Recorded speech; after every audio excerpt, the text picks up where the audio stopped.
Hello there, and welcome back to another episode of Podcast with Mark45. Today, we have yet another very special guest episode, and it really is special because this guest, his name is also Ryan. So this will be fun. It's like I'm sitting in front of a mirror right now, except I just look a lot more better, and I got longer hair, so this is going to be great. This is Ryan, as I just said. He is a content creator, we can say that. He also specializes in fighter games, as we just did a video with him on his channel where basically he was trying to teach me how to play Street Fighter for the first time. And yeah, if you want to see that, go check out the video after this. It should be linked in the description. And that's basically all the pleasantries aside. So welcome to the show, Ryan. Thank you for having me, Ryan. Yeah, so my name is Ryan. I go by Kangaroo17 online. That's Kangaroo with an E. I am aspiring creative, but I'm also a streamer. I stream on Twitch playing fighting games, of course, but I play other games as well. I would like to do video editing and just general content creation. I'm breaking into Blender, which is a 3D modeling program. And eventually I would like to get into game development as well. But that all being said, I'm really just a student on break. Like I can say that like that's what I'm doing, but really I'm just taking a break from school. So yeah. I understand that feeling all too well. But would you say your line, like what you're doing, is more of a leisure thing or a work thing, or just a bit of both? I am trying to make it like a work thing. I do want to sort of take those skills and try to do something with it other than just, for fun. Mm-hmm. And if possible, if like it's a path that I can go down instead of school, that would be cool as well. But For sure. Full-time Twitch streamer. Not yet, but yeah. Maybe one day. One day. You never know.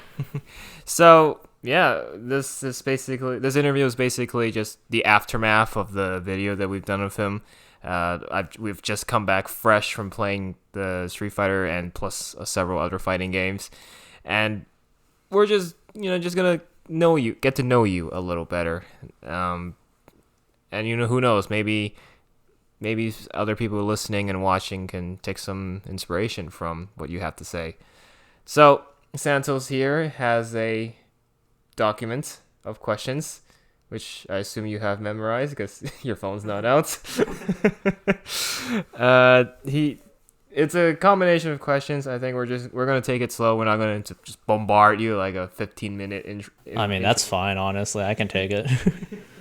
But I'm taking more of a backseat this one. I mean, obviously, I tend to be the one that talks to the guest the most, but I'm a little bit out of my league here, especially with your expertise. But that's your objective. You're trying to get people. Yeah, like I mean, that's like mostly the reason why I came here on the first place, is because I want to share fighting game, like my love for fighting games, and try to get other people playing fighting games, like yourself, but obviously like viewers as well. If like any of you are interested, like just anything to like get you started into all that's great with fighting games. So for sure. But and from everyone sitting on the couch here, apart from you, this guy is the closest to understanding your language. So yeah, I mean, I got him into a little more into fighting games like last year or something like that. So I mean, that was the start of it, really. Well, there you go. So I guess we can just go right into it. So Santos, you take over. First question: how did you get into fighting games? So I mean, I think all of us here basically grew up playing like some form of Smash, one or another. For me, it was Smash Brawl. I remember like my sister getting me a copy of the game, and we'd play. I used to play like most people would play like with a GameCube controller, but I grew up playing like with the Wii remote sideways, and that was just like my preferred way of playing the game. But then of course, like Smash is like it's kind of like its own thing. It was like not until like I want to say 6, 7, 8 years ago when I'm a huge Dragon Ball fan, and Dragon Ball Fighter Z came out, which is like this like huge like 3v3 fighting game. And I just got it just because I was a huge fan of Dragon Ball. I wanted to like mash buttons and like do kamehamehas and Is stuff that like your that. number one anime? No, but I am a huge fan of it. I mean, it's cool. I mean, who doesn't like yelling? It's just Vegeta going like over 9,000. Yeah. But then I like sort of like played it more, and I realized how like deep and engaging the gameplay was, and I sort of tried my best to like get better at the game, not just like sort of have fun with it. Like I thought I was gonna have, like I like just sort of like it opened the door really. But even then, still, I wasn't really into like other fighting games. It was just like Dragon Ball. It wasn't until later, because of Dragon Ball, I started following a bit more fighting game news and stuff like that, that I found this game called Samurai Showdown, which is this beautiful, like aesthetically, it's like this beautiful game that has like this sort of like paintbrush art style. And it's just like the trailers for it were amazing. The characters and all the aesthetics and the gameplay just looks super cool. And so I was like, I really want to play that game. And I'd say when that game came out and I started playing that game, that's when I really started to get into fighting games. And from there, I truly started playing all sorts of fighting games. Yeah. I remember the guest character from For Honor. Yeah, the knight for Honor was in there for some reason. There was a lot of weird DLC choices that was a little strange. Did they do any like license collabs? Yeah, so like For Honor was one of them. There was like this like weird like Chinese mobile game character that was just there. It was just really random. And then they had like Baiken from Guilty Gear, which is like a different fighting game, which was kind of unusual because like Samurai Shodown is all about like this like traditional Japanese like aesthetic, and then all of a sudden there's like this weird anime character in it. Let me shoot you one of my questions then, because it's somewhat related to this. What type of shows or movies do you like watch? I mean, like a lot of fighting games. You just mentioned Dragon Ball is a big one. Is there any other like anime that you're like, yes, I love it? I mean, yeah, I grew up watching Dragon Ball. That's probably like one of my first animes, right? Of course, like I watched some of the other big ones like One Piece and stuff like that. But I'd say like, once I realized, okay, here's like mainstream stuff, like what's actually there. I really liked, Full Metal Alchemist, for example. That's like probably the biggest ones that I You really should like. watch it. Have you not watched it? No. No, that's a shame. I put it off because I don't know. I haven't seen Full Metal Alchemist. I haven't seen Attack on Titan. I haven't seen. Surely you've seen My Hero. Yeah, the first 2 seasons. Okay, yeah, that's fair. There's a lot. There's a lot in My Hero. Yeah. What else? A lot of the mainstream stuff I Bleach? haven't seen. No, I have not. I've seen like 7 episodes of Demon Slayer, then I got bored. Inuyasha? Nope. No. Okay. So I wouldn't say I watched every single mainstream out there, but I have watched some of them. And of the mainstream ones, I'd say like Full Metal Alchemist is probably my favorite. Okay. And of course, I watch like more niche stuff. I really like animated films because those are great as well. Like the Studio Ghibli ones, but also like more niche ones as well. Did you see like the array of films that Disney just announced the other day from D23? Like it's all like animation films. No, I have not. They're all sequels. Just know that they're all sequels. Not a new movie that's like a new story. Are you talking about like sequels of like previous Disney films? Yeah. So there's Incredibles 3 that was just announced, Zootopia 2, Frozen 3, Toy Story 5. So yeah, it's all sequels. I grew up watching Toy Story and like some other Disney stuff as well. I really like Incredibles as well. That's like probably like one of the other films that I really like. Oh yeah, that's a classic. So yeah, and of course it's not just like anime or animated stuff. Like I do enjoy like just films really, like cinematic, like just cinema really. Marvel, Star Wars, any of that? Yeah, I watched Marvel and Star Wars, but I was more thinking things like Pulp Fiction and like The Shining and stuff like that. Ooh, The Shining. Yeah. That was a Like good things one. that I don't know, you can like say like, oh, this is art, this is like amazing, like, and So that'll be more like movies like Oppenheimer and all that. yeah, I guess so. You can maybe include Oppenheimer in there. Yeah. Yeah. I just really like watching and enjoying those films and sort of like going back and analyzing them and like technical aspects and story aspects and stuff like that. That's just fun for me, really. The viewers are gonna want to know: have you seen Deadpool and Wolverine? No, not yet, but I have watched the first two. Okay. But I do plan on watching that third one. It's just All right. like Zero spoiler talk here. Understood? I agree. that's I do plan on watching it though. Yeah. I think by the time this comes out, I assume you would have seen it already. Yeah. Yeah. So yeah, that's a little taste of what you like in terms of your entertainment. So yeah, continue, Santos. Should I go? Oh yeah, actually, Alternate. yeah, Brandon, you ask. Which fighting game would you recommend the most for a beginner? So this is like one of the questions that I did get a chance to look at before this podcast. And I've been thinking about that one in particular for the longest because on one hand, I want to say, oh, just, I could like sort of calculate it and be like, this fighting game has this and this fighting game has that. And, sort of just like evaluate like which one you should get or what new players to the genre should get. But really, all I have to say is just play whichever fighting game looks coolest to you. Cool as in just like Just whatever visually pleasing. Well, yeah, it could be that, or it could be the characters, or it could be the gameplay. It really can be anything.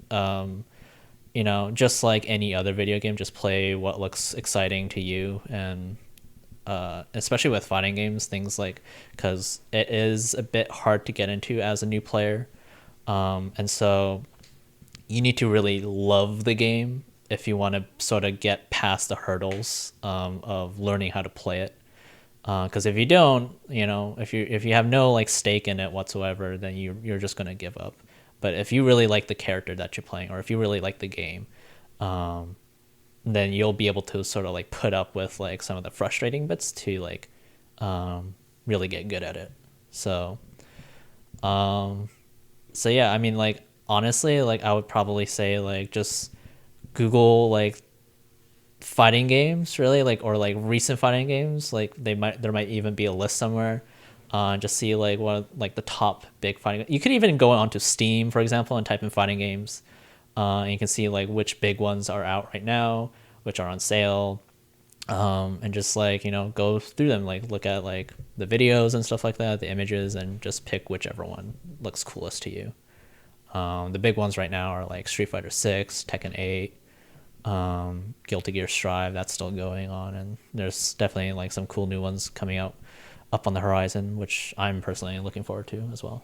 So it's kind of like just pick there's a lot of fighting games based on IPs, right? So if you like one of those, that's probably a good idea to get in, because if you like the characters already. Yeah, for sure.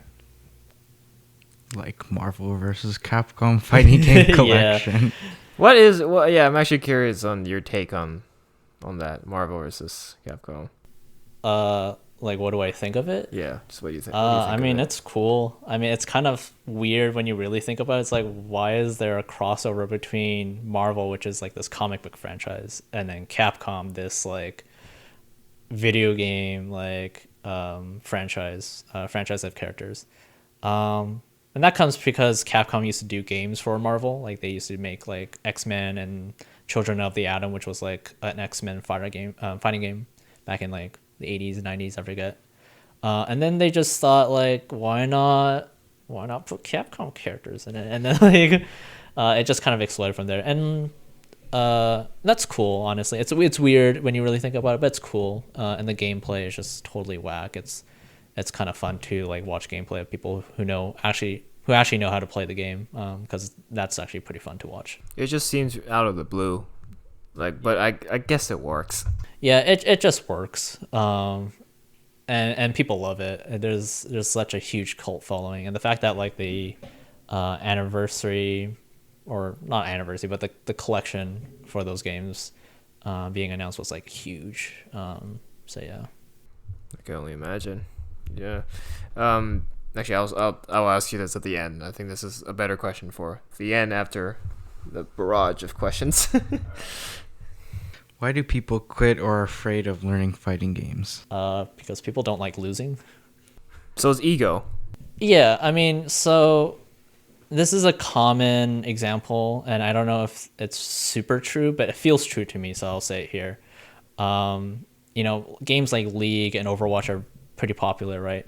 And there's like this whole like culture of salt in it, right? Like people like trash talking and stuff like that. Like, do you play Overwatch? I try and I don't. Let's put it that way. Like I don't. The chats can get quite intense sometimes. Yeah. I mean, I can imagine. Like, I mean, it's kind of true for like a lot of multiplayer games in general. Like, I play my fair share of multiplayer games. Not Overwatch, but like I've heard lots of stories, and I am aware of that culture. Like me personally, I have pissed off quite a lot of players before. You would know. I've had people call me racial slurs and all that just because I kept killing them. Yeah, it's over like and over just again. common knowledge, right? Yeah. But the thing is that with games like League and Overwatch, like that's like a team-based game, right? Where you're pitted together against, like, in one team against another team. And while that might cause a lot of salt amongst the team members, it actually does help distribute like losses a bit easier amongst the players versus going into fighting games solo, which because fighting games are usually like a 1v1 thing, and losing and having all that salt on you because you lost, right? The game tells you lost, right? And there's no one else to blame but yourself. And sometimes that could be really hard, especially if you're like on like a 10 game losing streak. It's hard to sort of distribute the salt to other people. You can't blame someone else. You can blame your controller, but at some point you kind of get frustrated, and you sort of like get too frustrated and you drop the game. That feels like perhaps like a little too simple of an answer. There's other factors, of course, such as like the sort of like high skill floor, just like the sort of learning curve of like the execution and the buttons. Like you when you were playing, you had a very hard time sort of like just moving, warming and up attacking, to the buttons. Yeah. I mean, like it. I mean, I feel like that's just a thing for even if I start a new game on my PS5, I think it will be quite quick for me to get used to it because I'm already used to the feeling of a controller. Whereas for the fighting game, you handed me this whole new device that I've never seen before. But even with that, like yeah. you were playing with a controller at the start as well. At the start, yeah. Yeah, so like even with a controller, you were already having like a hard time. It was just like, I think like there's like some sort of like, I don't know, intuition that like comes with like playing different games that you can kind of get faster. Or maybe you just have more experience with them, and it's just that simple. But yeah, like with fighting games, if you've played any other game, it's like very foreign. It's just very different, and it's just something you have to kind of get used to. And some people just can't deal with it. Yeah, I guess it's just really like a self-esteem thing. Like if you really, I don't know, maybe like.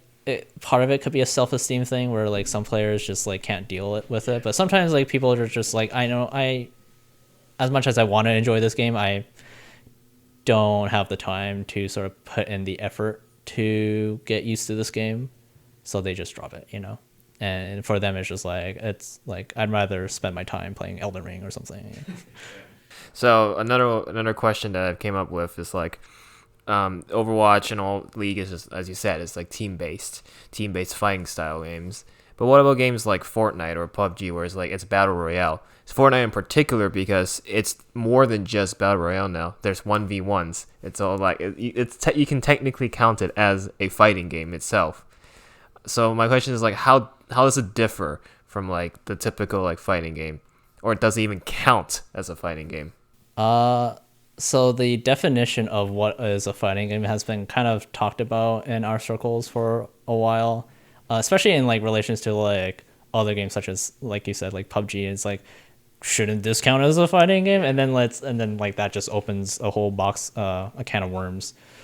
No, I would say like most people would disagree in saying that it's a fighting game. Because it's not just about like the 1v1 aspect. There's like other things about it that isn't just like the 1v1. That is important, of course, but with like PUBG, it's like a shooter, right? So I would say like most people, because like for example in Halo, you can 1v1 someone, or you get people like typing in chat being like, yo, 1v1 me, bro. Yeah. Yeah, like just because you're playing 1v1 doesn't make it a fighting game. I don't think there has to be like other elements such as like distinct health bars, like the kind of like gameplay, like design elements and styles, and sort of like the intent behind it as well. It doesn't have to be like a 2D plane. There are 3D fighters out there, but with PUBG, it's like more about shooting, and perhaps looting. I don't know too much about PUBG, but yeah. Okay. That was a pretty good answer, actually. For the viewers, can you explain the difference between platform fighters, 2D fighters, and 3D fighters? No, even I don't know And this. Hit me maybe with there are it. other types I didn't mention, but Yeah. So there's like different types and genres, subgenres of fighting games. So 2D fighters is like the classic side view, side scrolling kind of gameplay. So Street Fighter is like the prime example for this. Like it could be with like pixel sprites or it could be with 3D models, but either way, it's like two characters on this like two-dimensional plane, going back and forth. If it has 3D models, we call it like 2.5D. For 3D games, though, not only does it have 3D models, but like you can also move in like that third dimension. So Tekken, for example, not only can you like move closer and apart like on that 2D plane, but you can also like sidestep around players as well. And then for platformers, I mean, the first thing that should come to mind is like Smash, for example. And really, it's just like it's like in that 2D plane. I don't know if there's any like 3D platformers out there, but like Divine Knockout. but yeah, it's mostly about like the elements of platforms. And I think like the one big thing that differs from platformers and 2D and 3D games is that instead of having a health bar, you have like a percentage, and it's about knocking your opponent out of the screen, out of the stage, versus KOing your opponent through like depleting their health or something like that. That's like the most straightforward answer I can give you. Also, for 3D fighting games, they're on like a ground plane. Kind of. Well, in Tekken. Well, they can like. Yeah. So like you With can like 360 rotation, or yeah. Well, so like you're in like an arena that isn't just like on a 2D plane. Like you are Oh, I moving see like what you around mean. each other. It doesn't have to be flat, by the way. Like there are previous Tekken games where like they had like slopes and stuff like that. And of course, like on the edges, you have like walls or fences that you can break and then transition to different parts of the stage, and stuff like that. But yeah. Also, there's like arena fighters. Yeah, that one's a little different. That one, I would say, people would have a hard time including arena fighters as like true fighting games. And that's like, you think of like Naruto, like the Naruto games.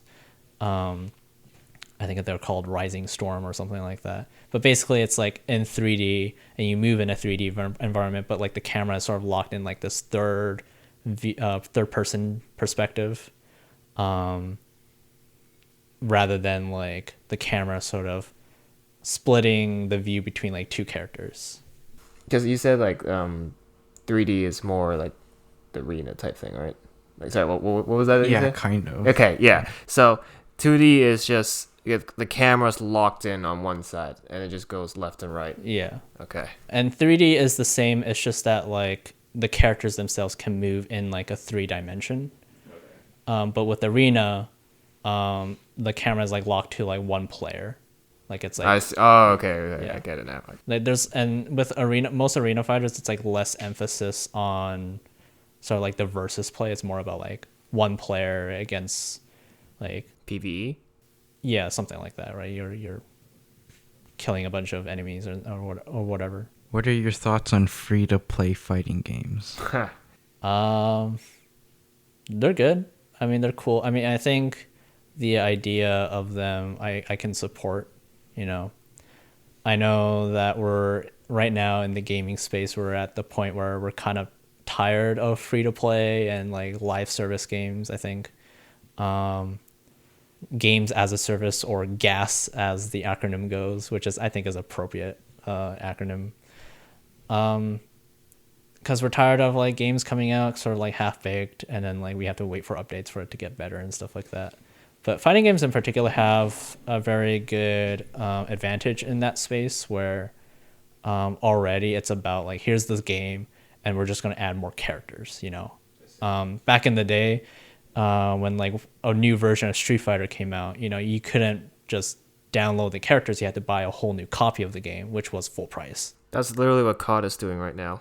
Yeah, and so, but like that's how they did it in the game in the past. But nowadays, you know, it's just new characters are DLC, right? You like and you just buy the character DLC and then you just add it to the base game. You don't have to pay full price for a bunch of new characters or mechanics like balance changes and stuff like that are added like for free as well. So that sort of is already like live service, like free to play games, right? And so there are some games like Multiverses, for example, that have tried that. And I think in Multiverses case, it was like too successful. But I think the format, like the structure of free to play can work for fighting games where, you know, you have the base game, maybe a couple characters for free, but then you have like extra characters and extra content, like I think most of their for a price. I think most of their microtransactions is through like cosmetics. Yeah. Like you buy Yeah, this so really cool like skin. Street Fighter Yeah. 6 and Tekken 8 have tried sort of like doing like battle passes of some sort with like cosmetics. Every game is doing battle passes. Not a huge fan of the way they do it. But it's like them trying to attempt it. But again, of course, those games are already full price, so it's like, what are you doing? But if it was like free to play and you had like a battle pass for characters or like cosmetics, like maybe that could be like something that can be considered and, you know, successful. Well, I want to ask, what are some popular free-to-play fighting games? Multiverses. Well, I mean, Like that one, Multiverses. but besides that, And I feel is like there any other Multiverses has ones? died a little. Just going down a little. Yeah, well, so Multiverses like was taken offline, and I think it's coming back soon. It already came back. It already came back. Well, there you go. I don't think it's doing well. I think people were saying it got worse or something. Yeah. Right? They added Samurai Jack. Yeah, I mean, Multiverses isn't really my kind of fighting game, so I don't know too much about it. But I would say, like, when it first came out, it did really well. They just weren't really prepared to have that many people playing their game. As for other free-to-play fighting games, I don't really know. I guess you can maybe say Killer Instinct. That's a really good game, but no one really knows about it. Let me see. Look at the reviews. Combo Breaker. Yeah, that's where it's from. Yeah, I mean, you can get it on Steam, like, and it comes at like a price, like a retail price. But there are versions of the game where it is free to play, and you can like buy characters on the side. So Killer Instinct is free to play with an anniversary edition for $40. Yeah. What's the difference from like just the base game? You get everything basically. So you don't unlock all the characters. Is it unlockable through grinding or is it just locked? Don't take my word for it, but I believe you can grind. So it's for not it. paywall. It's not completely paywalled. Not completely. It's like it came out in like 2016, I want to say, which is very early for like early in the sort of like live service idea in gaming. And I'd say they did it pretty well. It's basically like a demo, but then you get to play the demo forever, and you can just like get He's just stuck in beta the entire time. Well, no, like it is a complete game. It's just that there is an option of you just not paying anything and playing the game with some characters. I think it also rotates as well. Okay, so yeah, from what it says, the free to play is just rotating characters. Yeah.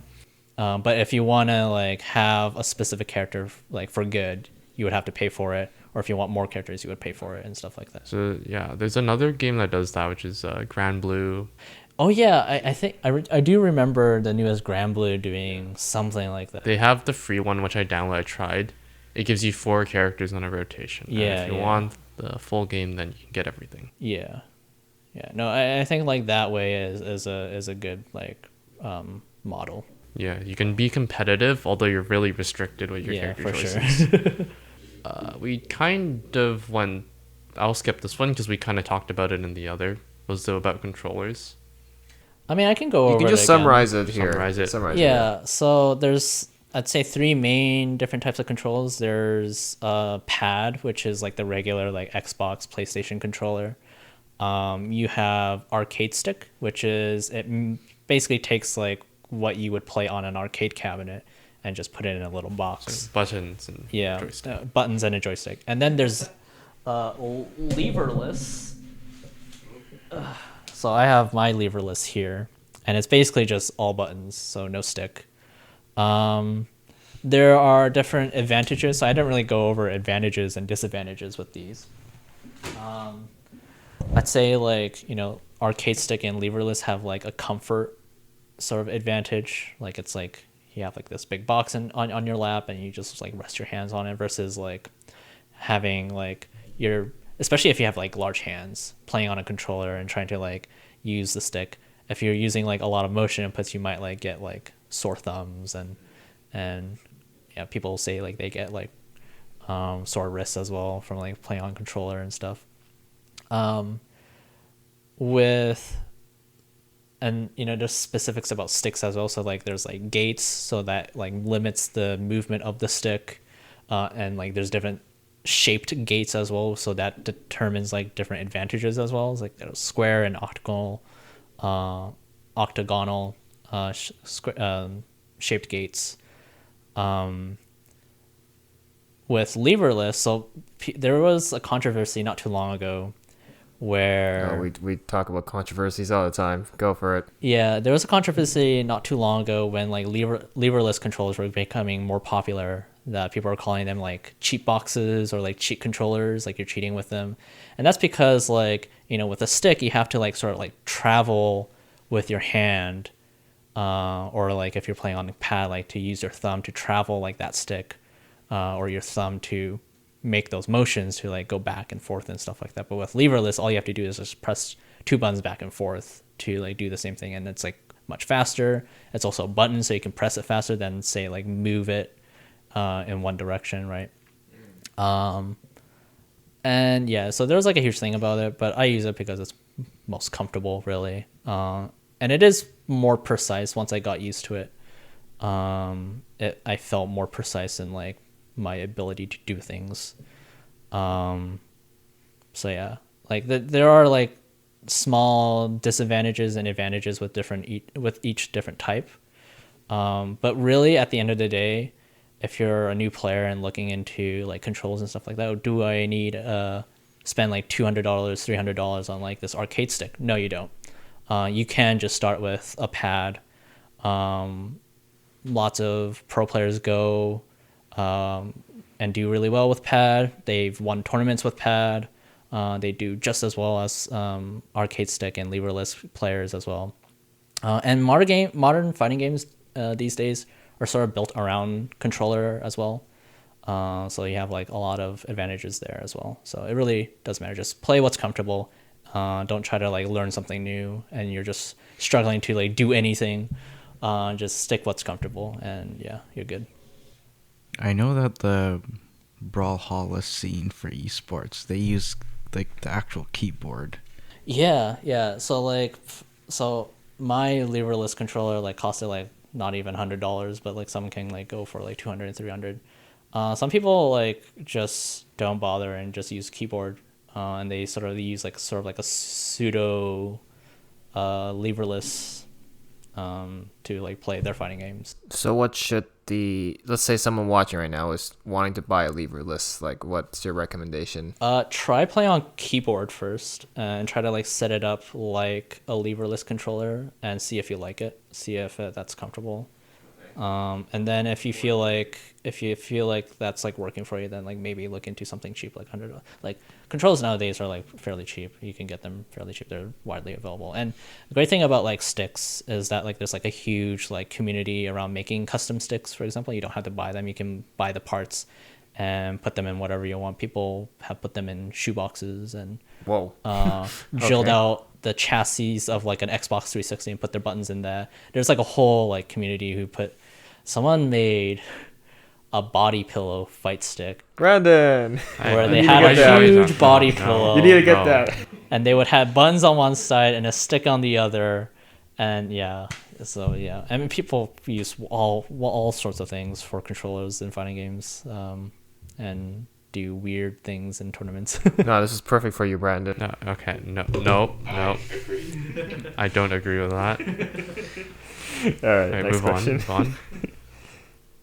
So about that body pillow. All right.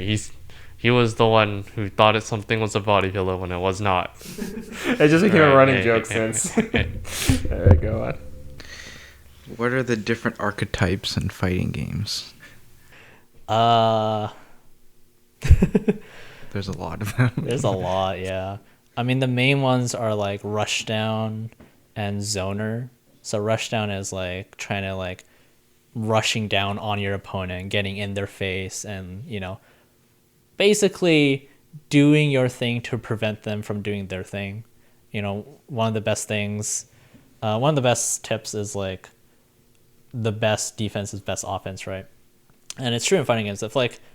If your opponent is stuck in a combo, they can't do anything.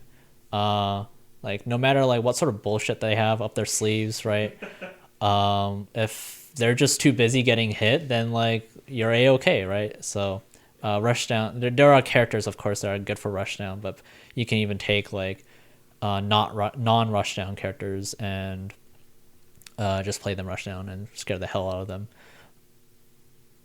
And then of course there's zoners, which is the complete opposite, where you want to keep your distance, you want to keep your opponent as far away as possible, and you do that throwing projectiles, sort of frustrating them like from a distance. Like they might try to get in closer or they jump in, but you deny them and they're stuck all the way full screen again, like they're back to square one and they have to try to inch their way towards you, and you might not even take any damage by the end of it.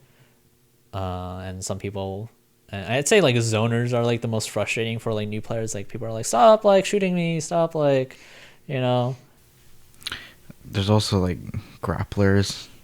Yeah, I don't know if I would say that's like an archetype per se. That's more of like, yeah, sure. I mean, yeah, sure. I'm sure you can play.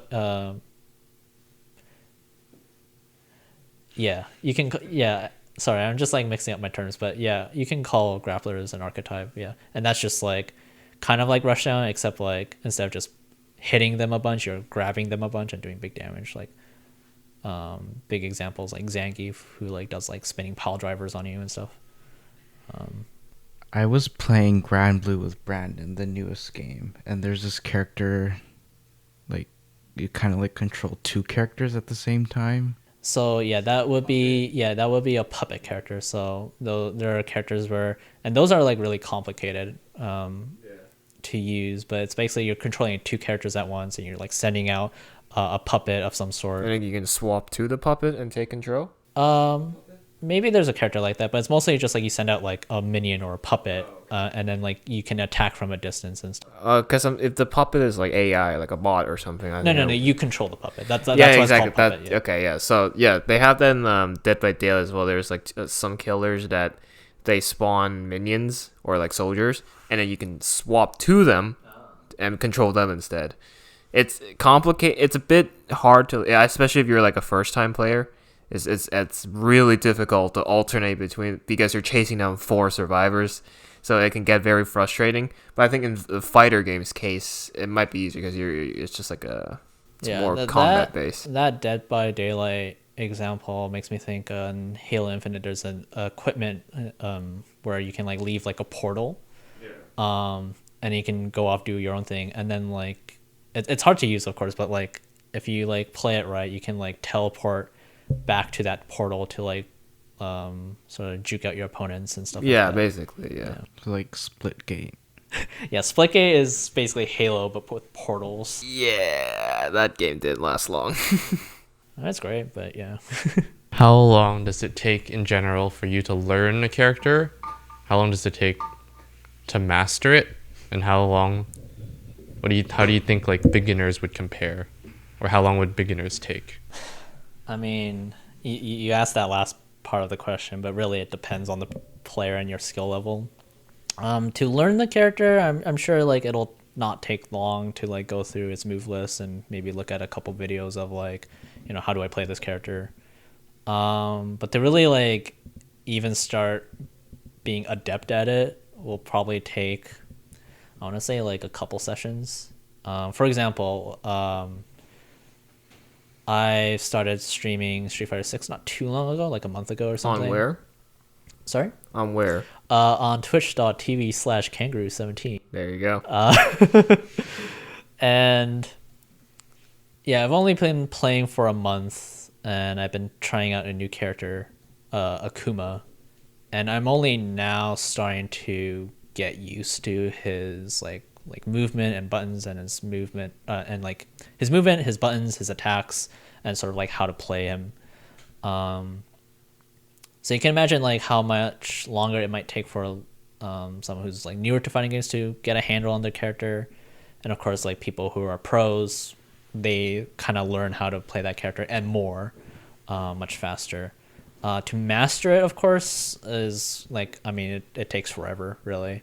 Like Street Fighter 6 has been out for like about a year, and there's still people trying to figure out their own characters, and of course, like, you know, balance changes, like change those things and what you can do with that character. But you know, I'd say like a really good example is in Melee. There used to be Yoshi used to be like mid tier or low tier or something like that. And that's like a really old game, but it wasn't until like years later did someone like actually put time into Yoshi, for example, and sort of mastered that character and brought like Yoshi, like discovered like new things about that character and brought that character to like top tier or something like that. So, you know, things can happen. Like, it's just a matter of like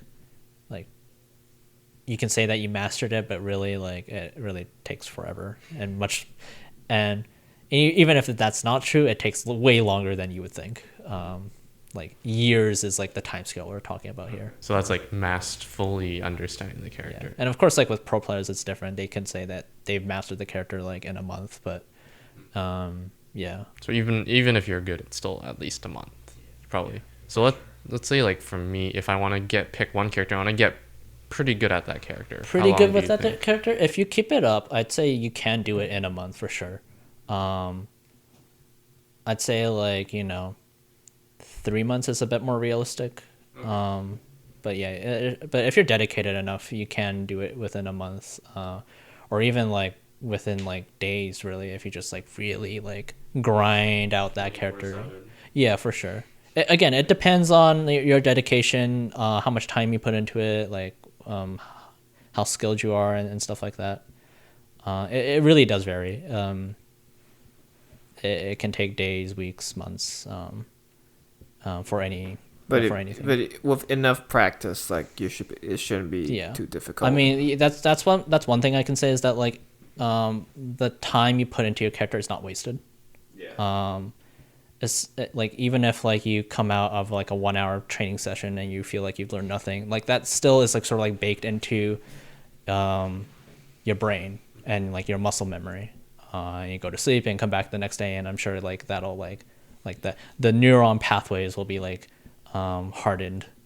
So this leads to another question I had, which is like, obviously the difference between learning to fight, do boxing sports in real life, and this is like one's digital, one you actually got to physically do. But my question is like, mentally, as you have to train for it, as you mentioned, you got to put hours into it. do you think it has the same like mentalities? Yeah, for sure.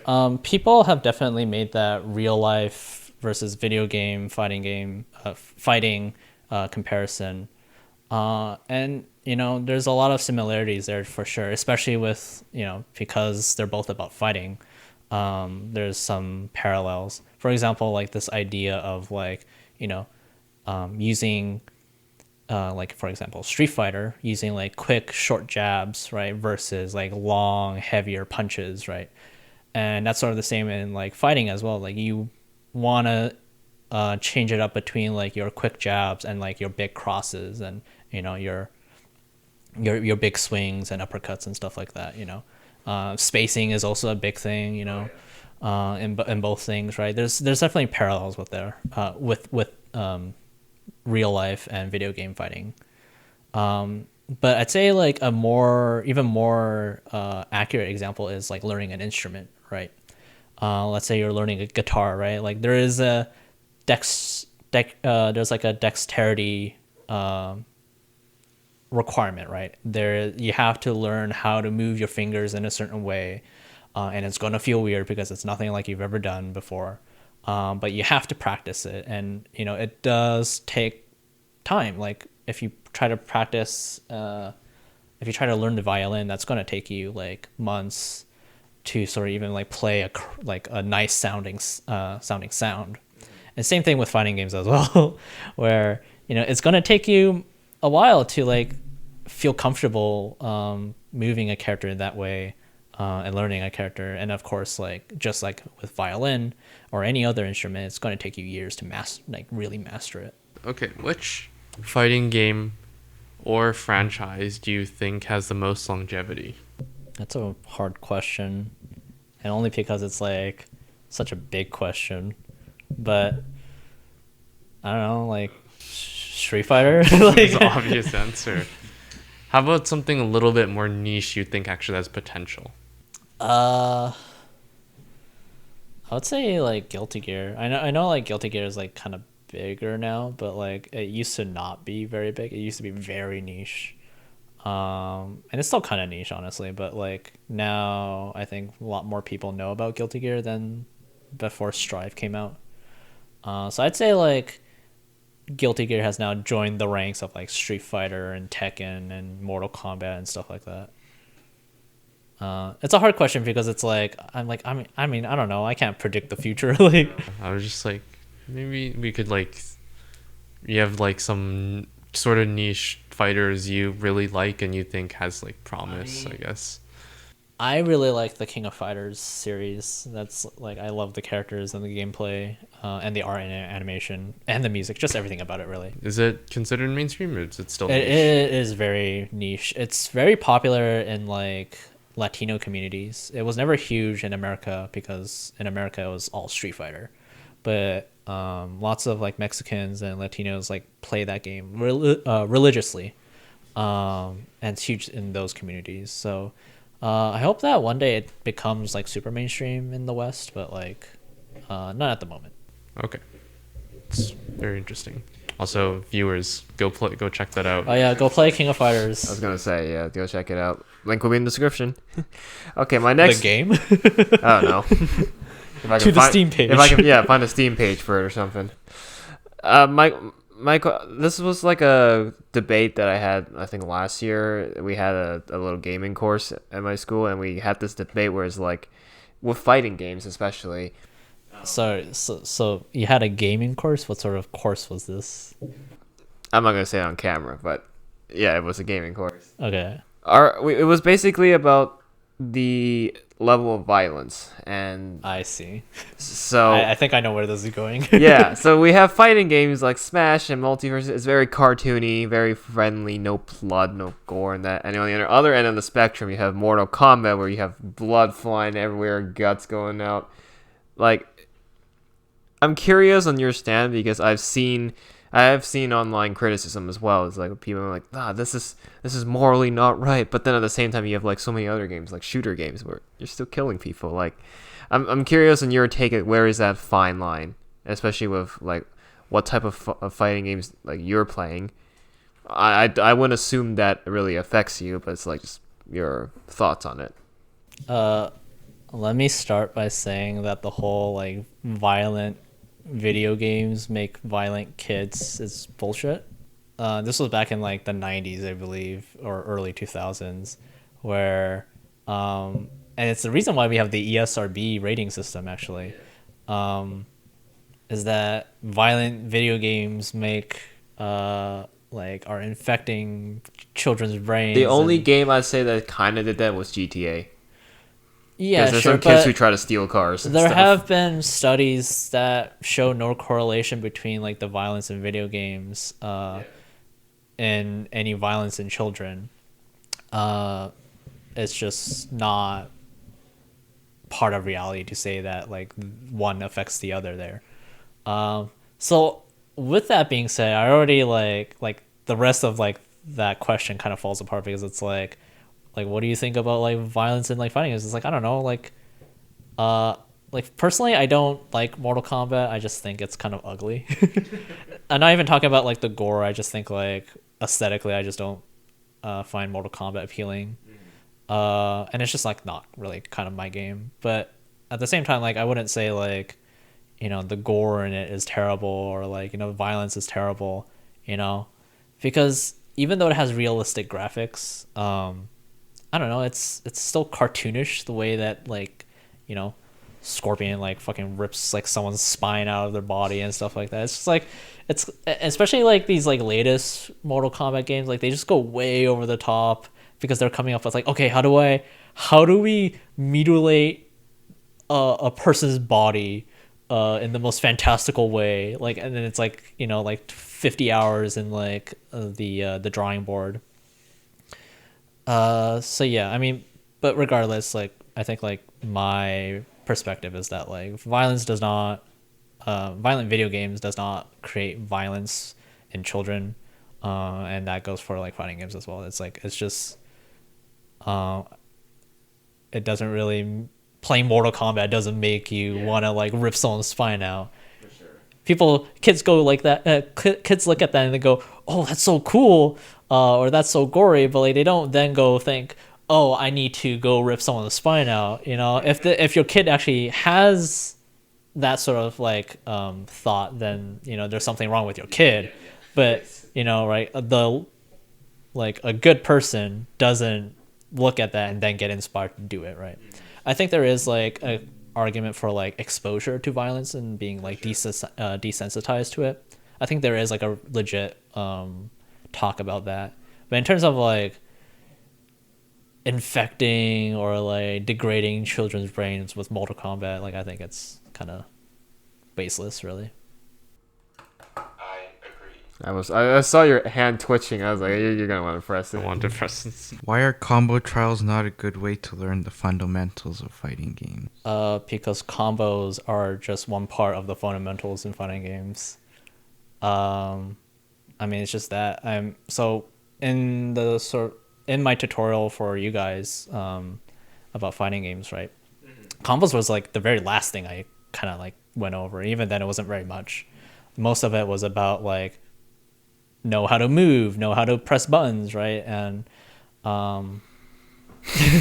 Brandon especially. Yeah, and so like obviously there are fighting games that sort of like more emphasize or heavily lean on like the combo aspect, where you have like 50, 100 hit combos, and you know that's sort of like the main appeal of the game, these big long combos and stuff like that. But you know, in Street Fighter, for example, like most of your combos are like maybe like 3-5 hits or something like that, and they already do like decent amount of damage. It's not about the combos. It's like you can learn all the combos you want, but you're not gonna be winning matches if you don't know how to land them in the first place. So it is more important to sort of learn those fundamentals of like spacing and actually opening up your opponent. Then you can start learning more difficult combos so you can then capitalize on those openings. So I would say, you know, when you jump into a fighting game for the first time, like try to get a feel for it. Maybe like learn some basic combos, like 2-3 hit combos, but then like just go into actually trying to like learn how to play the game. And then, you know, once you feel a bit more comfortable, start like learning some more flashy combos. Would you say they're cool, but like, are they necessary? To some degree, yeah, for sure. I think when you become a better player, when you rise up the ranks, combos do become more important because learning the more optimal combo or the harder to execute combo can be the difference between winning and losing the match, right? Yeah. And it's not even just about damage, it's about like positioning. So like, does this combo put me in a better position, or does it put me in a bad position to do this or that and stuff like that? So it is part of the fundamentals of fighting games, but I wouldn't say it's nearly the most important, but it does become very important in your fighting game journey. Yeah, I just like doing combo trials because they're difficult, and then when I get it for the first time, Yeah, it's that, like that, really that, yeah. That rewarding. being said, doing combo trials is very rewarding in itself. Because I was trying to do combo trials with M Bison and Oh, yeah. Street Fighter 6. Yeah. Pretty neat. Yeah, I was doing Street Fighter, like the last stream I had on twitch.tv/kangaroo17. Anyways, Plug away. I was going over some of like the harder Akuma combo trials, and I remember the first time I did it, it took me like an hour to do like his hardest one, but then like in the last stream it took me like 5 minutes to like do it. I almost got like one of them like first try as well, so it's like it's very rewarding to like overcome that like sort of like barrier, that obstacle, and be like, yes, I've conquered this, for sure. I can only go up to intermediate. Yeah. For pads, are there any like upsides, downsides to using like D-pad or joystick? Yeah. So for joystick, I think a lot of people can find more comfortable using. But I think most pad players use the D-pad. And the reason for this is because the D-pad is like a button, right? Really, for most D-pads, it's what it is. It's like this disc. Most pad players use D-pad because they like using the D-pad, which is like a button, but really it's like a disc. For most pad, sorry, let me start over. For most D-pads on pad, it's not really like these 4 individual buttons. It's like sort of like it's like a disc that sits on like 4 buttons underneath inside the controller. But regardless, like being able to sort of like feel the tactile feel of like the directions, for example, like on the PlayStation controllers, right? Like you feel like when you move your thumb to press right, you can actually feel the right under your thumb, and then like back again if you want to press a different button. With joystick, it's harder to do that because you're like kind of like moving your thumb and the joystick in like this empty space where you're not really sure which direction you're pushing in. So there's that, just like feeling which buttons you're pressing, and so knowing what you're pressing. And of course, it's a bit faster as well. With joystick, you have to like tilt your thumb in one direction all the way to hit that input. But with D-pad, you just press a button, right? So I would say like D-pad is more comfortable and better to use, but people still use stick despite of it all. I mean, like when I tried some of the controls, the first time there was controller, I had to use my thumb to hit 2 arrows on the pad. So I was like, oh, this is not a usual feeling. But then when I got the keyboard, I was like, oh, this is so much easier. I just hit 2 buttons at once. Yeah, so very nice. For Smash, a lot of people use the joystick. Yeah, well, so for Smash, like that's a little bit different because in fighting games, it's a digital input of like on or off. Sorry, digital or analog? Which one was it? I forget. But anyways, it's like it's an on and off thing, right? You're either pressing it or you're not. But with Smash, like there's a tilt, right? It matters how much you're tilting the stick, and then there's like flicking it as well. So yeah, Smash is different. Smash is always different. How many electrics can you do in a row? Okay, so What? So to explain what this is, okay, so an electric or an electric wind god fist or whatever it's called, is a move in Tekken. It's like one of the most iconic moves of like its like main characters. It's like this like uppercut sort of like move that, and then like you get like these like electric blue sparks, which is why they're called electrics. And they're a bit difficult to pull off. But this was one of the questions that you sent me beforehand. And so I booted up Tekken and I went into training mode and I tried out how many electrics I could do, and I did 4. You think that record can be broken? Yeah, of course. But yeah. And there is like one thing above just regular electrics, which is like perfect electrics. And like those are like frame perfect button inputs. And those are even like difficult for like pros to do consistently. So yeah. Samus, what's your record on electrics? Yeah, what's your record? Well, I tried the Tekken 8 demo, and there's just like one button to do it, so that's cheating. But I tried doing an electric. I think I only got like 2 in a row or something. Yeah. Very impressive. I have no clue how hard they are, but Yeah, it's like a DP. And then It's like a DP, but it has a bit more specifics to it. okay, so DP but slightly harder. A little harder, yeah. yeah, you do the DP, and then you have to keep the joystick neutral. No, it's so the input is forward, and then you have to go back to neutral, and then you can press down and down forward. So you have to like, you can't just like press it as fast as possible. You have to like kind of like let it cool for a little bit, and then like So timing is. yeah, it's a very specific. Yeah, the neutral thing was messing me up. Yeah, for sure. We already talked about your favorite fighting game. No, No, we did not. Okay. I mean- do we?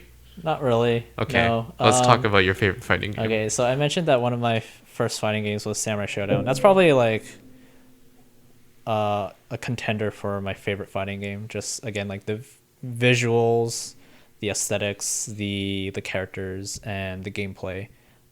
Because unlike Street Fighter or any other fighting games, it's really about those fundamentals. It's really about like the spacing.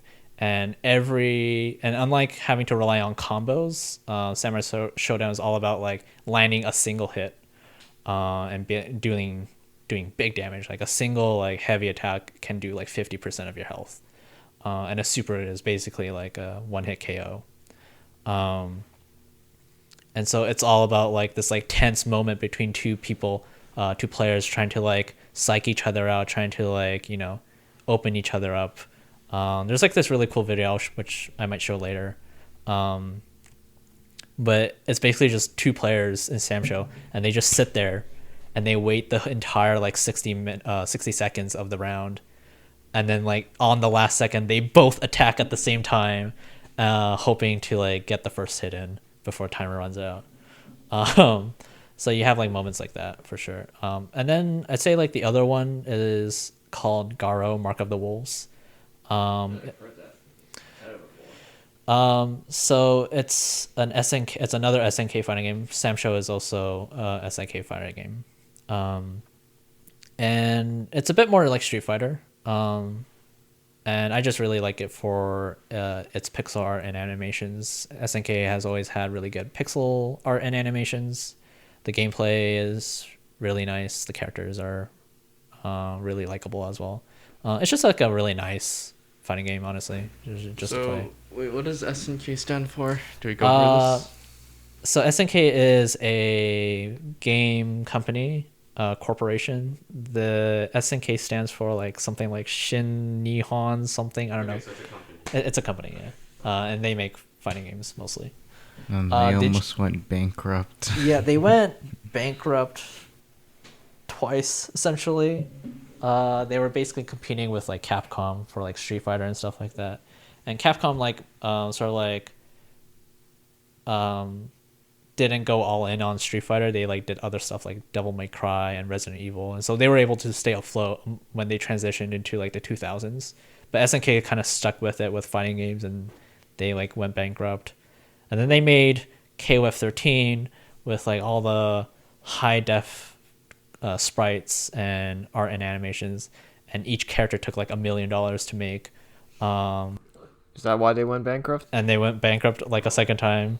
But they're doing okay now, I think. So fighting games kind of came back. Yeah, for sure. Like, and during the 80s and 90s, it was like a huge in arcades. But then, of course, when arcades started to die, fighting games sort of died with it. And it wasn't until Street Fighter 4 did. You made that comparison a lot to like an arcade. Yeah.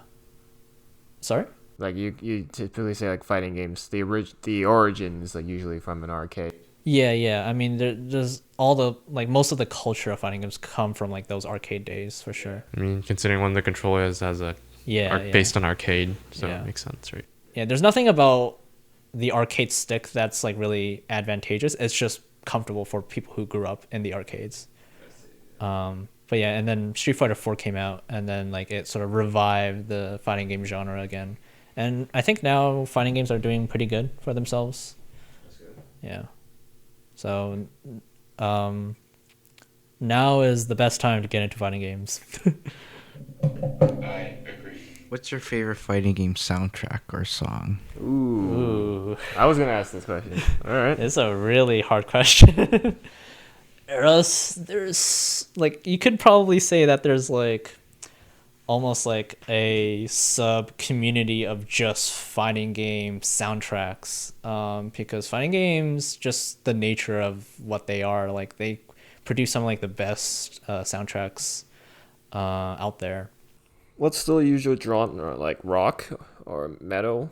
It really could be anything, but it's usually like something like high intensity, on the upbeat.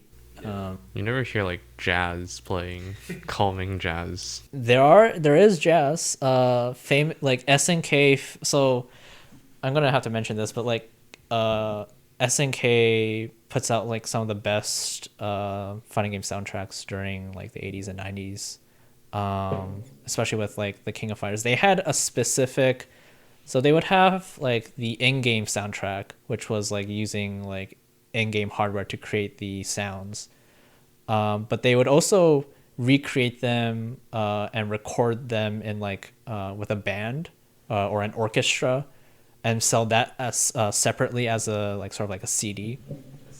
So they had like the in-game version, and then they had like an arranged version, and and the just the songs, the composition, and just like I don't know, just how they sound. They're some of the best for sure. So I'm a huge fan of a lot of the King of Fighters soundtracks. They have like some really good, like I'd say like definitely like the classic 80s 90s rock style, but they do have jazz as well. Famously Iori, one of the characters, he always has like a saxophone jazz theme in all the games. Is it like Stormy Saxophone? Yeah, Stormy Saxophone. It's like something saxophone, and it's like some like saxophone player going off. You can play it. You play saxophone? I used to. Do you have your sax here somewhere? Somewhere in the house. Live demo. I used to play trumpet. Ah, okay.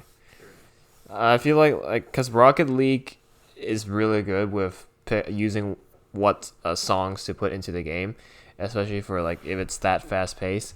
They typically go with like pop and also EDM. So I think some fighter games I think they should utilize more EDM, because it's just such high energy, and I think it'll work. Yeah, if you're looking for something more like EDM, Tekken is definitely your jam. Like Tekken has always had like really good music as well, and they lean more into like the sort of like digital realm of music, and people really love jamming out to it. And then of course there's Guilty Gear, which famously you could say that it's really just a metal rock album with a game attached to it. Because they put so much work and effort into the song tracks. And that's just like straight up like heavy metal and rock, and like huge like homages to like music and heavy metal artists and bands. So that's like a big pick as well. Would you recommend getting the latest fighting game for like full price, or going for an older game for discounted? So that's a little hard to answer because if money was no object, you should always go for the latest installment of a fighting game franchise. So, for example, the latest Street Fighter is Street Fighter 6. You should get Street Fighter 6 and not the previous ones because it's the latest one. It's the one that most people are playing. It's the one that most people are trying to figure out. And, what's important about fighting games, like playing online, is having more players in the player pool and having more players to play against. But of course, the issue with that is that you're paying more. You're paying full price more often than not, and that can be a little hard to swallow. Like I'd say, like playing Street Fighter 6 for like $60-$80 or whatever. Like it's a lot. It's pretty hard to sort of tell new players to like kind of swallow.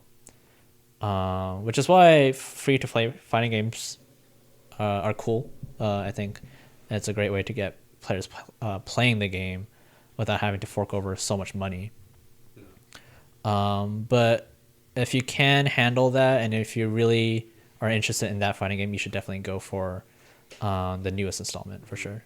Do you think it's worth waiting, like, let's say 1 to 2 months for a sale, or do you think it's better to just fighting get it games right will away? not go on sale within a month or two.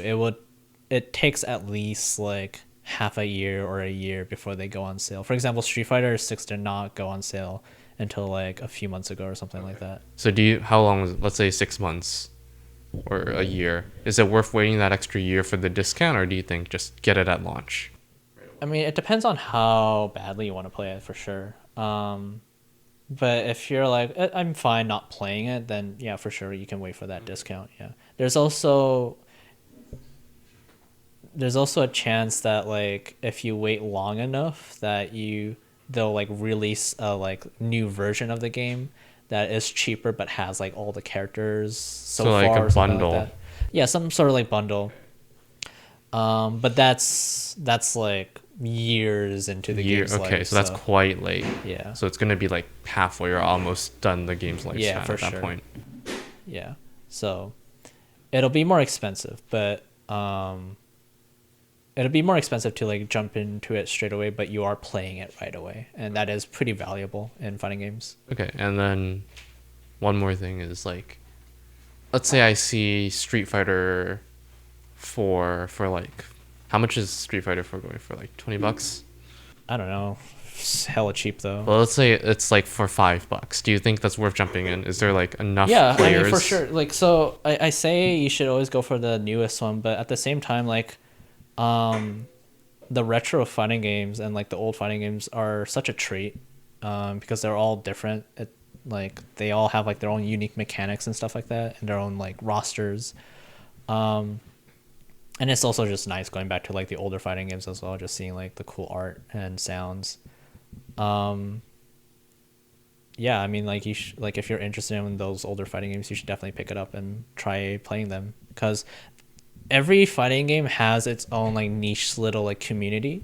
So even if it's not widely played online, or even if it's not even available online, there are people who are still playing that game. And if you like look around Discord or Reddit or something like that, you will find people who still play that game, and if you ask them, they'll play matches with you.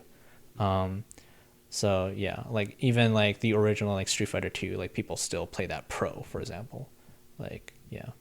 And of course Melee, for example, like people still play Melee. What are your thoughts on the Korean OST for Guilty Gear XX? You don't have to say the whole Yeah. title. No thoughts because I have not listened to it, but I have heard lots of things about it. There's like the original soundtrack for the game, and then there's like the Korean version for whatever reason. I've heard many things about it, but I have not actually listened to it myself yet. Have you heard one good day. things about it? Yeah, I think so.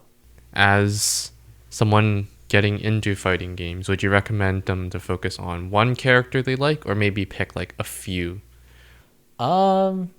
Whichever they feel like. If there's just one character that they're like totally in love with, go for it and just like dump all your time into it.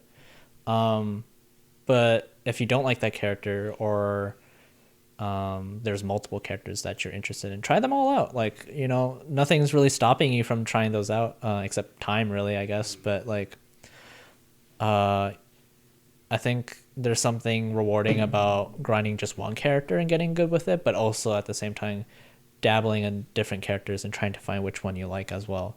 I think it's worth definitely trying out different characters if you're interested, because in a lot of fighting games, different characters play very differently. Like, it's not even just about like pressing a button and they do a different move. It's like the way you have to move and play and sort of just like embody them is very different. Yeah. Okay. So I guess as someone who's getting into a fighting game, is it better just to focus on one at a time, or just like switch between? You're like, I play this for a bit, I'm tired, go to the next one. If you're tired, yeah, like switch characters for sure. Like, try something new. Like, sort of like try something fresh for sure. So we talked about like what is a fighting game, but I still have a question about like wrestling games. Like, Okay.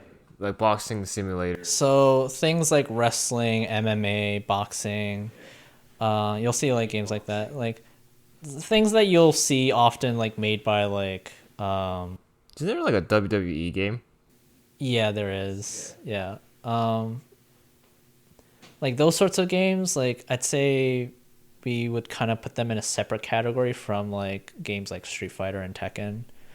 I guess there are like elements of like a fighting game in there, right? But it's just, I think, a little too different, especially as I think it goes beyond like just like pure definitions, but it's also about community. There's no real overlap between like the Street Fighter community and like the people who play like the video game MMA, right? Yeah, and I think like with like an MMA's case, it's like there are chances, I think, for you to like land a hit to the temple and they knock out in one blow and stuff like that. I think lots of fighting game fans will kind of like look at that and be like, well, that's not very fun for you to just like land a random hit and then you just die. RNG. Yeah, I think the video gamey aspect of fighting games is what's like more fun. And you know, I think that kind of sets it apart from like the realism of like MMA and like wrestling and stuff like that. I think there's like a lot of fans of wrestling games as well, and there is some overlap between fighting games and wrestling games, but I would still put them in like separate categories because they are just kind of different in vibe, I guess, if anything. Also, when you're playing fighter games, like what is your usual what's going through your brain apart from I need to win? But let's pick your brain a little. I need to not die. I don't know. I guess. How should I say this? Like, what are you looking at? What are you observing? And So, okay, let's start from like the beginning of like the match, like round start, right? So, if I haven't played this player before and I don't really know what's up with them, well, first of all, I'll look at their character, what character they're using, and compare it to like my character, like what character I'm using, and I'll think about the matchup between those two characters. I'll be thinking like who has the advantage in certain situations and who has the disadvantage in certain situations. Is it better for me to be at range, or is it better for me to be up close? I'll be thinking of those, and then that'll be sort of influence like my gameplay going into it, if I need to be more aggressive or I need to be more defensive. But like round start, like I don't know, like round start is a very interesting moment in fighting games because, you know, nothing's happened. It's like the first moment that you can press buttons, and sometimes you can just do something like super like wild. We call it like just like doing it raw, which is like doing a raw super, right? Just like not even comboing into it, just doing raw super and hoping they're like pressing a wrong button and they just get hit by it or whatever. I like to like do raw DPs and just like try to catch them off guard. I like to play more aggressive, like more rush down style. So I'll be trying to sort of push on them a bit more with my attacks or like with my spacing, and try to find an opening, try to like knock them down, and then once I find that opening, I just go in and then it's like mix up the mix-up begins. The mix-up begins essentially. So like I'll be like knocking them down, and I'll be trying to like mix them up like left, right, up, down, throwing them and stuff like that. Just trying to make their life hell, right? Yes. And my basic game plan is like, prevent them from doing anything, right? Don't let them play their game. I want to play my game. I want to press buttons, and basically prevent them from pressing buttons. That's like the most straightforward answer, but like I'd say, obviously in fighting games, anything goes, and, you have to sort of be on the fly and learn how to make decisions on the fly and make changes to your plans. I think like at any given moment, I'm always looking at the health bars. I'm always looking at the time. I'm always looking at my resources and their resources. So if I see that they have enough meter to do like a super, I have to be careful when I approach them. Otherwise they might wake up in super. And they might like hit me with big damage. I have to be careful about that. Conversely, if they're out of resources, like if they're like burnt out or they don't have meter, then it's like an opportunity for me to like put on the pressure even more, and try to do certain things. And then as you play more with that player, you'll start to get a feel for like their habits and stuff like that. So you might start doing these hard reads, these hard guesses, where you just know what they're going to do at a certain moment, and then you try to catch them, or you punish them for doing that. For example, like if you throw out a fireball and they block it, and you know that they're going to try to jump over the next one, then you can catch them while they're trying to jump over, and you just punch them in the air, right? Things like that. At that point, it's no longer about reactions. It's like totally like I read you like a book. I got you downloaded, right? So yeah, that's like kind of what goes through my mind. When I stream, again, twitch.tv /kangaroo17. Anyways, when I stream and play fighting games, I do commentate out loud what my thoughts are while playing the game. I mean, that's how you get engagement going, but yes. For sure. But like, I think it's kind of like if you want to see what my thoughts are, kind of like, you could watch like my streams. And I do like sort of like think out loud, essentially, like what. Do you stream with face cam? No, but I do use I don't know how to explain this. Do you know what a PNG tuber is? It's like a picture that lights up.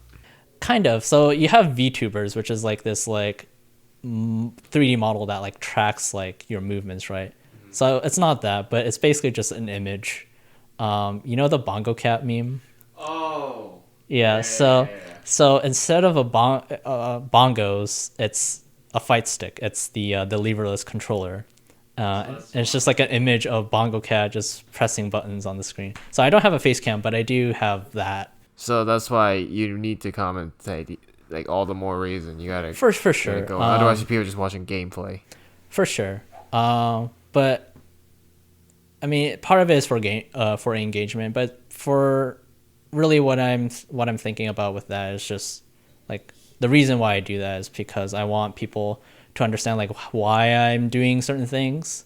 And I think it's like even more hype when you say like, oh, he's going to jump, and then he jumps, right? And then like you're like, haha, idiot. And then like I feel like if you gave like WWE style commentary, like, oh my god, he's doing it, I don't believe it, like that. Yeah.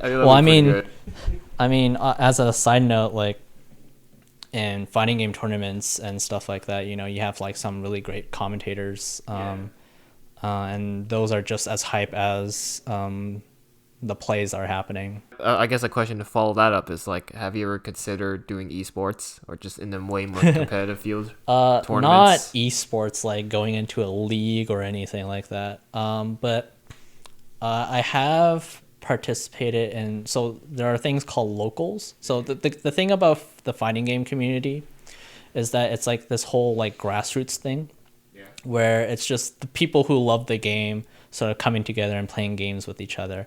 And Vancouver has its own fighting game, FGC local. It's down by Richmond or something like that. And I've been there a few times, and I know like the owner. I've gotten to know like the people who go there frequently. I can't really go there because I live a little too far.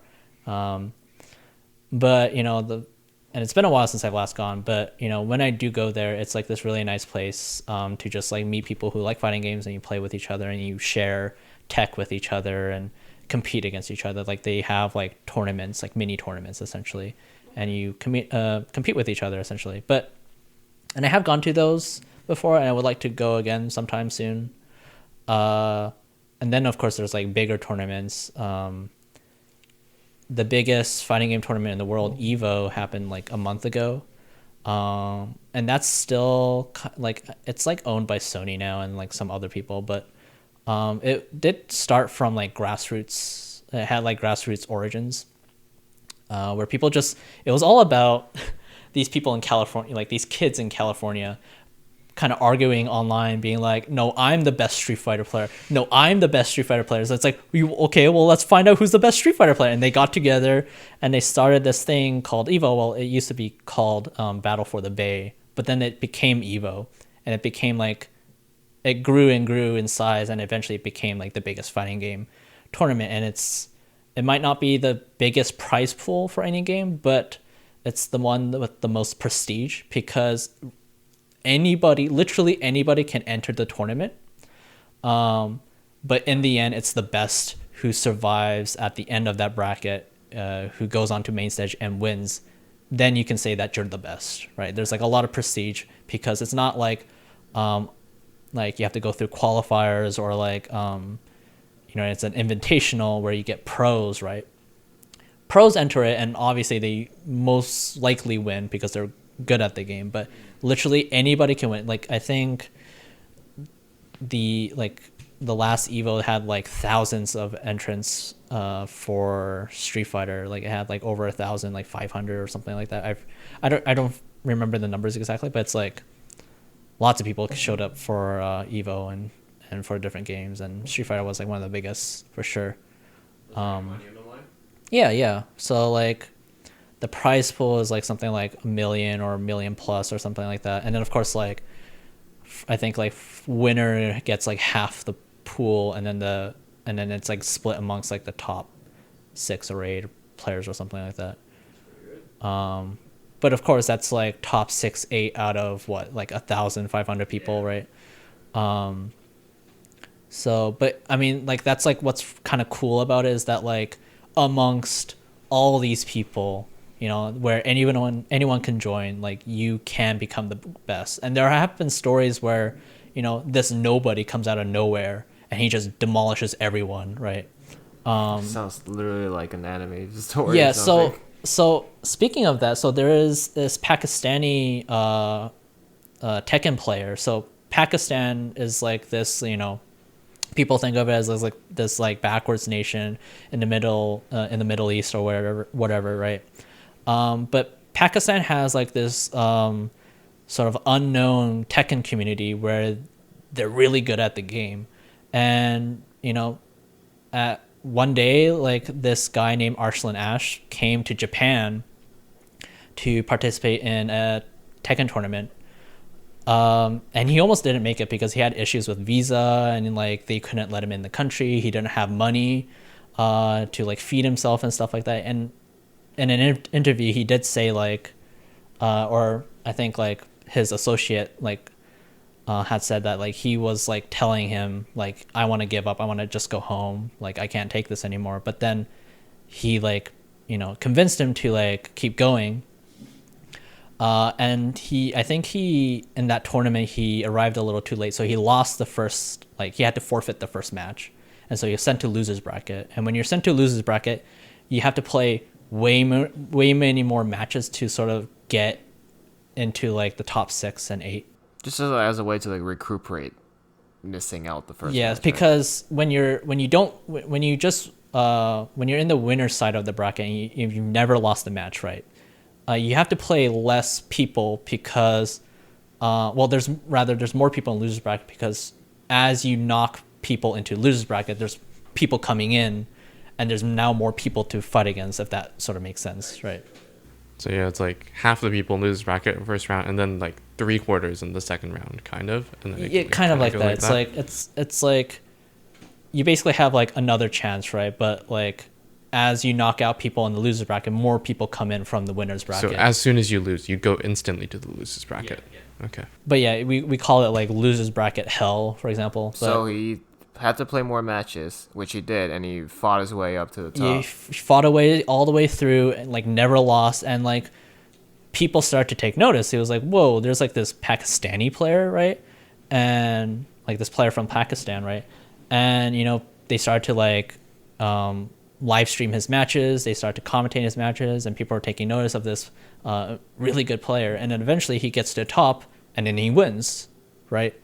After all that, he like ends up winning, and then that basically put like Pakistan on the map for the Tekken community, for the FGC in general. And then like people would say, like there would be naysayers that were like, oh, that was just a fluke or whatever. But then he would win the next tournament, and then the next, and the next, and this last Tekken 8 tournament he won again.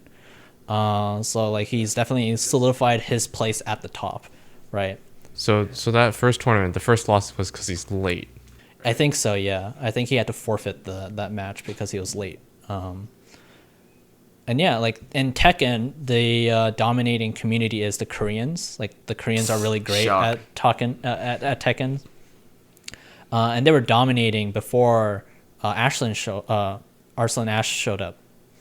And then of course, like he just beat them all, and people are like, "What the fuck is happening?" Right? Like, Who's this guy? yeah. And then there's like this really nice story between like I think his name is Ni, a pro Korean Tekken player, who like got really invested with like Arslan Ash and like the Pakistan community, where he actually like ended up flying to Pakistan to meet the community there, and it was like this really like wholesome like welcome to Pakistan kind of moment. Like, you know, they like had like this like sort of cultural exchange, I suppose, right? And with any community, there's always like, you know, shitty people out there. Like, I'm not gonna go into that, but I think as a whole, like the FGC is like this really wholesome community that's just like a great place to be a part of. And I definitely want to be like, I'm not really that well engaged with the FGC as a whole, but I would like to be.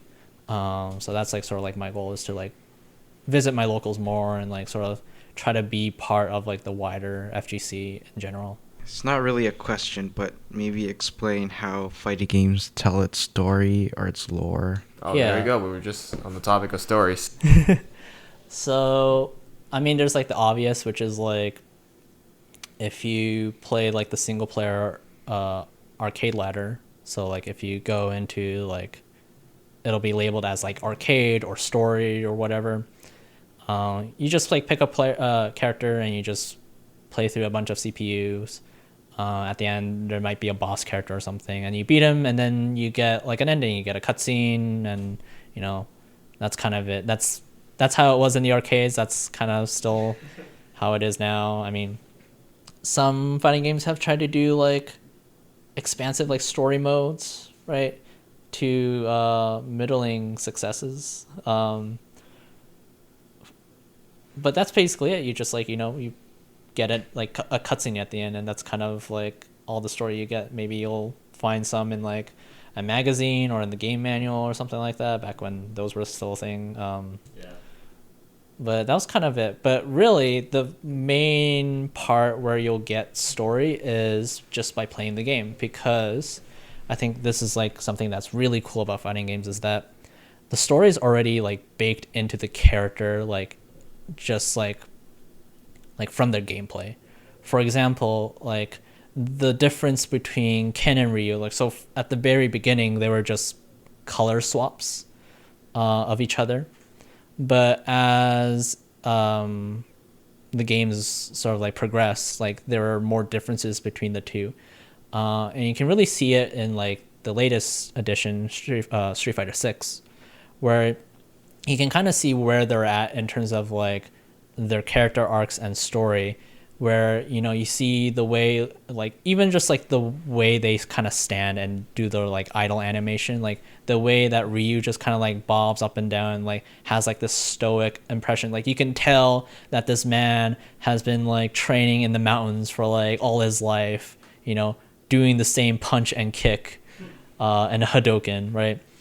And then meanwhile, Ken, like he's been typically like this like sort of like rich, like flamboyant kind of like character, and you can really see it with like his moves, like the way he like kind of does like these flashy kicks and stuff like that.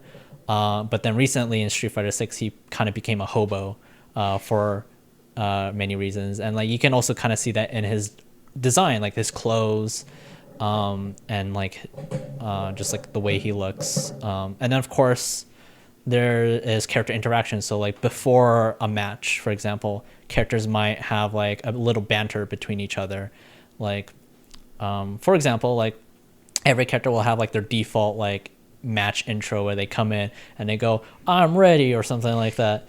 But in some games, if Ryu and Ken kind of fight against each other in a match, because they're friends in the lore, sometimes they might like fist bump each other at the beginning of the match. SNK games, like KOF, for example, have SNK games famously had like these like cool intros where you would have like these rosters of like 20-30 characters, and like they all had like unique interactions with each other, and like you can tell just like if like they're friends or if they're rivalries or if they want to kill each other. For example, the two main characters, Kyo and Yori in KOF, they really hate each other. They have like this rivalry where they want to kill each other and stuff like that. And like in the earlier games, like they had like this really long intro where they basically talk shit to each other at the beginning. Just a montage of them just going at it. Yeah. And then like sometimes it's not even just like in the intro. Sometimes like you'll have like unique voice lines or moves, like depending on the character that you're fighting against. For example, Yori has like a super in KOF 15 where he like grabs you by the head and slams you on the ground, and he like menacingly like explodes you with energy or something like that. Yeah, but if he does that super against like one of like the bad dudes in the story, he'll like be less crazy about it. He'll be more sane essentially. Like he's like less bloodlusty. And he'll like have like this deliberate like, you need to die because you are evil, kind of like there's like a slightly different version of it as well. And there's also a character named Kim in KOF, and he is like prides himself as like protector of justice, for example. And so anytime he fights against an evil character, he'll like point at them and be like, you need to die, you evil monster, or something like that, right? Like, and those are like really nice little details. And I think one last big detail is in the Darkstalker games, which are based on like mythological creatures and characters like Dracula and stuff like that. Fantasy? Yeah, like dark fantasy and stuff like that. There is this one character called BB Hood, which is based on it's based on Little Red Riding Hood. And you imagine what Little Red Riding Hood looks like in your head. It's like this like innocent girl who's like dressed in red and stuff like that. But interestingly, they decided to design this character to be like a menace, an evil like manifestation of the character. And so you'll see like in its attack animations, like she'll have like a basket, right? Like, but then like in one of her attacks, she'll pull out a gun and start shooting you.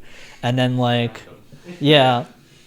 And then like she'll have like, and then like when she's like walking around or dashing, she'll be like, ah ha ha, ah ha ha. And then like, but then when she like starts attacking, she'll pull out the gun and she'll have like this evil looking face as she's like shoots you and stuff like that. That's crazy. Yeah. And so there's like all sorts of like tiny details like that really like sort of like tell the story of like a character.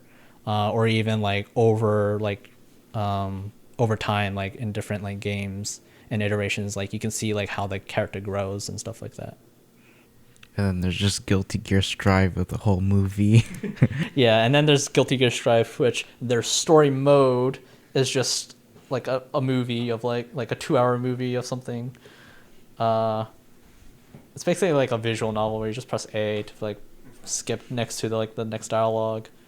But yeah, that's really it. All right, I have one more question for you, and that's if you were able to create your own fighter game, what would it be? What would the style be?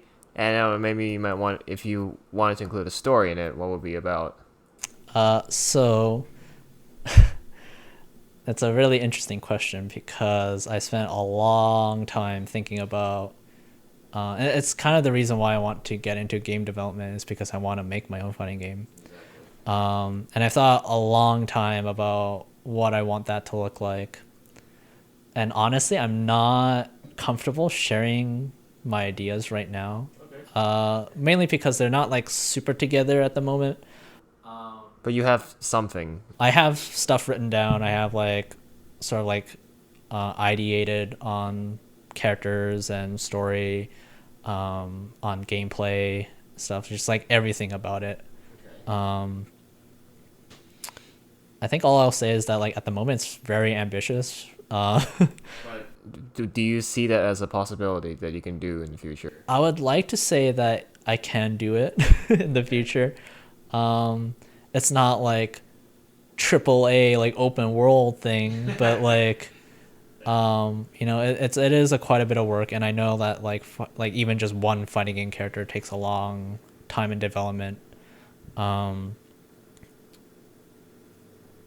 I have been thinking about like for sure like what sort of like fighting game I'd like to make. Surely you can answer this though. Would it be on the gory side or like the cartoony multiverse side? If we were to put that on the spectrum, like Mortal Kombat and multiverses on a spectrum, then like I'd say definitely like closer towards like multiverses. But to say it's like more like multiverses than Mortal Kombat, I think is like a little disingenuous. I'd probably say it'll probably have like a similar art style and like vibe of like Street Fighter, Grand Blue, Guilty Gear, something like that, right? Where you're like punching and kicking each other and blowing each other up, but there's no gore in it. It's just cartoony, if you will. Okay, well, maybe we'll start a GoFundMe page from the viewers. Please get give that me game money. going. But yeah, no, I think it's good. I mean, you don't want to reveal stuff and it suddenly doesn't happen and it just becomes a disappointment. Like, yeah, it's good that you're keeping things under wraps. There are ideas that I want to keep close to my chest for now. Also, that's true. You don't want people to be like, I'm gonna steal that. Yeah, no. But I think that's all we have to. I agree. That's all we have to discuss with you in this episode. And honestly, like, I think what you're doing is very, very inspirational because I see like, I don't really think of fighter games much before then, but now to see like, wow, it's more than just punching people on screen. Yeah, I mean that's definitely one way of thinking of it. Like there's lots of people, like Mortal Kombat is probably like the highest selling fighting game out there by a long shot, and that's because people just love doing fatalities on each other and watching like the cutscenes and stuff like that. And it's totally valid for you to just mash buttons and kind of have fun with that. I feel like a lot of people, media just in general, is taking inspiration from it too. Like I've seen some movies now, especially in monster movies, they take a lot of inspiration from like Mortal Kombat stuff. Because they're creatures and like robots that can kind of get away with like the more violent nature of it, like tearing off limbs or ripping off someone's head. So I think it's definitely making a disruption in the scene, and I think that's good. I'm not too familiar with like sort of like all that with like the effects of Mortal Kombat and other media like that, but I will say that like I feel like fighting games, I mean, Street Fighter has always been like a household name. Like you see Ryu or you see Chun-Li, you recognize those characters at the very Chun-Li's least, in right? Fortnite. She's a skin in Fortnite. Yeah. She's also a terrible skin in PUBG, if I remember. But like for me and for a lot of people, like it's there's like this level of art that's put into like these games, these characters, and not just even visually about the art style or the animations, but like even the gameplay, like the gameplay itself somehow tells a story. And and I really like games that sort of like have as much like artistic brilliance amongst its visuals as well as its gameplay. Like I just really like that in games, and fighting games like just tends to have a lot of that. I think it's just also more engaging if it's like that. Like for example, Bloodborne also has like that's not a fighting game, but it's a game that like tells its story through its gameplay as well. Yeah. And that's why I really love that game too. So yeah, I'd say like fighting games are like something that's like really beautiful, like even amongst like all other games, and that's definitely debatable, but that's why I really like fighting games for sure. For sure. I definitely think I learned quite a bit about the world of fighting games. So That's good. That's the point. you did your job. I did my job. But yeah. So before we wrap things up, we typically do this for every guest.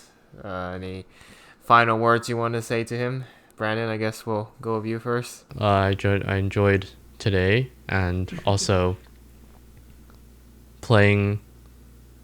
Appreciate you teaching me how to play Street Fighter, and I guess also fighting games in general. Now I know how to do a Hadouken. Yeah, now you do. Yeah. So do I, actually. Yeah. Yeah, and then now I might actually get into some fighting games. I'll see. I actually got DNF Duel for free on Epic. I think that's free right now. It won't be free when people are watching this, but maybe look out because I think it went for free before. Yeah, so it might come back at some point. So I might try that out, and might try out some other fighting games I have, and I'll see if there's anything I find interesting. Thank you for teaching me how to play fighting games. Both like today and also like a year ago or Yeah, whatever. yeah. I mean, you two have known each other way longer before you roped us into this, so it's like, yeah. So you got a head start. I think, yeah, just for me, that as I said earlier, it's just inspirational. Like you're taking the world of fighting games and really just expanding it. And I think for a lot of people watching, it's definitely gonna be an eye opener because they're like, oh, there's more to it than just beating each other up on screen. Yeah, no, fighting games are great. As that's a quote from like one of my favorite pro players, but fighting games are something so great. Just like within the game and outside of the game, like the community is just like there's always even if you're not great at them, like there's just something that's like there's something there for everyone for sure. Yeah. So yeah, also, of course, I will now open the floor to you. If there's anything you want to, final words you want to tell to our listeners, to the audience, go for it. And yes, you can plug.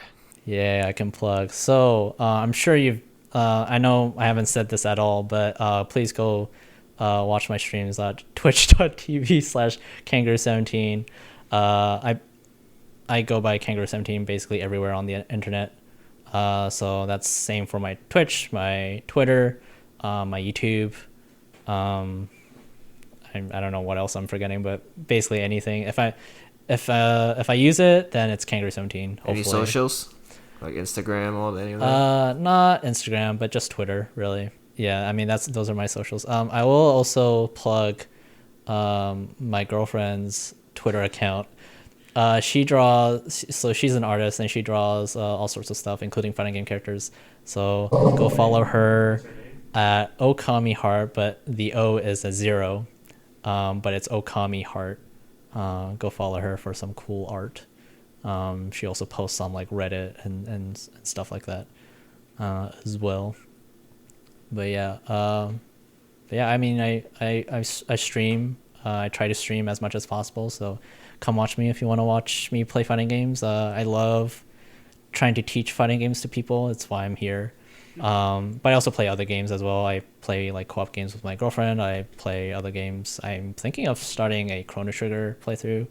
So there's that if you're interested in things like that. I love all sorts of games from like single player to multiplayer, shooters, RPGs, and all that. It's just fighter games is your passion. Yeah, for sure. Like yeah. And yeah, and then of course my YouTube. Hopefully I start posting and I'll have. All will be in the description. Linked in the description. hopefully, you just gotta send me it so I can actually do it. yeah, hopefully I'll have that video of us playing fighting games, me teaching you guys fighting games up and ready for that, and as well as other stuff as well, not just fighting game stuff. By the time everyone's watching this, it'll probably be most likely be like end of September. Probably, as long as I don't put it off for too long. Because we're filming this literally 3 days before I leave to Thailand, so I definitely won't have time for this to work on this. So, yeah. So that being said, Ryan, thanks for hopping on to the show and of course teaching us fighter games from one Ryan to another. Thank you for from one Ryan to another. Thanks for inviting me and letting me teach you guys how to play. This is great, and of course check out that video if you haven't already. Go watch the video after this. But for now, we are going to call it there. So thanks for watching. Of course, do all the good stuff. Hit the like, subscribe, notif bell on, and whatever. YouTube is adding way more features now. I can't even keep up anymore. So they have games now. Yeah, they have games now. That's crazy. Yeah, maybe play some games after. I don't know. And of course, if anyone's listening on Spotify, please rate us. We need more stars. We need to put more stars on the record. But yeah, that's it for now. Thank you for watching, and we'll see you in the next one. Bye for now. I agree. I figured you were gonna end with that. All right.